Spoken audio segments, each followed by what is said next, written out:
Ito ko. So, yeah. So, ayan guys. But first, coffee, literal.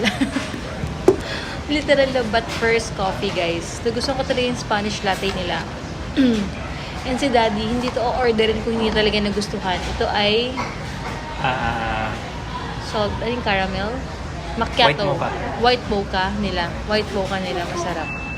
At mamaya, may tatry kami ditong ramen. Affordable lang, guys. Try natin kung masarap. Nasa 159 lang yung mga tantan nila. Babalitaan ko kayo. Parang di na tayo lumayo kasi ang traffic, ang dami namang tao. Ayoko na lang.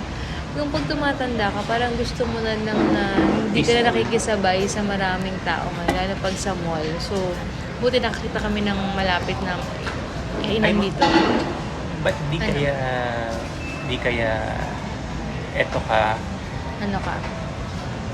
tapos ako